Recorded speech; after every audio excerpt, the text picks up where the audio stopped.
গড় অসমৰ জাতীয় সম্পদ, অসমৰ জাতীয় জন্তু।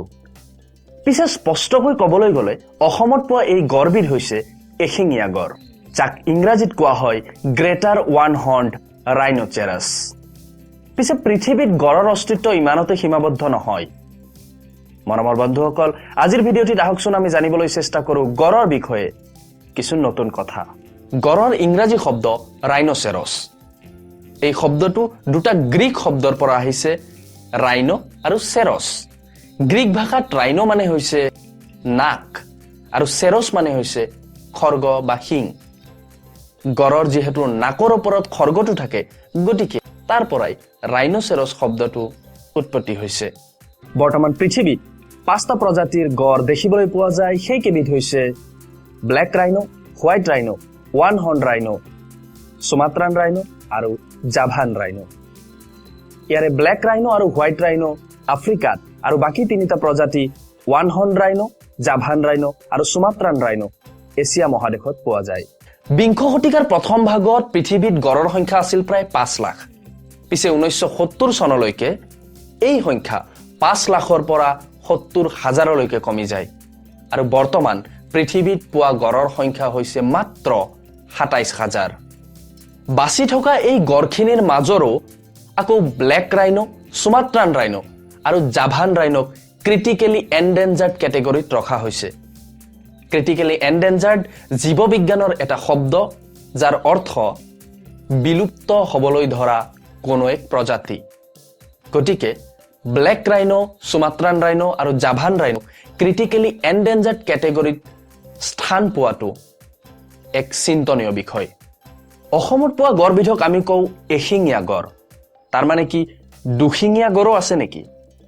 হয় বন্ধুসকল, গ্ৰেটাৰ ওৱান হৰ্ন ৰাইনো আৰু জাভান ৰাইনোত দেখিবলৈ পোৱা যায় এটাকৈ খৰ্গ, আনহাতে ব্লেক ৰাইনো, হোৱাইট ৰাইনো আৰু সুমাত্ৰান ৰাইনোত দুটাকৈ খৰ্গ দেখিবলৈ পোৱা যায়। গড়ৰ এই খৰ্গটোৰ প্ৰধান উপাদান হৈছে কেৰাটিন। আপোনালোকৰ বুজিবলৈ বেছি সুবিধা হ'ব তেতিয়া যেতিয়া মই ক'ম যে এই কেৰাটিন বেলেগ একো নহয়। কেৰাটিন সেইবিধেই পদাৰ্থ যিয়ে আমাৰ চুলি আৰু নখ গঠন কৰে।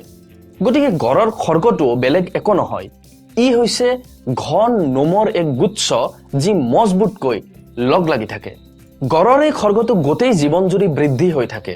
বৰ্তমানলৈকে পৃথিৱীত পোৱা আটাইতকৈ দীঘল খৰ্গটোৰ দৈৰ্ঘ্য হৈছে প্ৰায় 1.5 মিটাৰ। অসমীয়াত এষাৰ কথা আছে, হাতীয়ে খাই যিমান হাগেও সিমান। এই কথাষাৰ গড়ৰ লগতো সমানেই প্ৰযোজ্য। হাতীৰ পিছতে দ্বিতীয় বৃহত্তম স্থলচৰ প্ৰাণী হোৱা হেতুকে গড়ক যথেষ্ট পৰিমাণে খাদ্যৰ প্ৰয়োজন হয় আৰু এই খাদ্যখিনি হজম কৰি এটা গড়ে দৈনিক প্ৰায় 20ৰ পৰা 25 কেজিলৈকে শৌচ কৰে। গড়ৰ ছালখন যথেষ্ট ডাঠ কিন্তু যথেষ্ট চেঞ্চিটিভ। প্ৰায় 2 ইঞ্চি ছাল হোৱাৰ পিছতো ইহঁতে প্ৰখৰ ৰ'দ সহ্য কৰিব নোৱাৰে।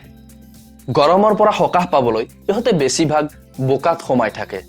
গাত শুকাই যোৱা বোকাৰ তৰপে ইহঁতক পোক পৰুৱাৰ কামোৰৰ পৰাও ৰক্ষা কৰে। গড়ৰ দৃষ্টিশক্তি যথেষ্ট কম। ইহঁতে 30 মিটাৰ দূৰত থকা স্থিৰ বস্তু এটাও স্পষ্টকৈ দেখা নাপায়, যাৰ সুবিধা লৈ চোৰাং চিকাৰীসকলে ইহঁতক হত্যা কৰে। গড়ৰ সুৰক্ষাৰ প্ৰতি সজাগতা সৃষ্টিৰ উদ্দেশ্যে প্ৰতি বছৰে 22 ছেপ্টেম্বৰ তাৰিখটো বিশ্ব গড় দিৱস হিচাপে পালন কৰা হয়। মৰমৰ বন্ধুসকল, আজিৰ এই ভিডিঅ'টি চাই আপোনালোকে কেনেকুৱা পালে জনাবলৈ নাপাহৰিব। যদিহে ভিডিঅ'টি ভাল লাগিছে তেতিয়াহ'লে লাইক কৰিব, শ্বেয়াৰ কৰিব আৰু চেনেলটি ছাবস্ক্ৰাইব কৰি আমাক উৎসাহিত কৰিবলৈ নাপাহৰিব। মোৰ নাম হ'ল ধীৰাজ আৰু চাই থাকিব জ্ঞানৰ গেৰাজ।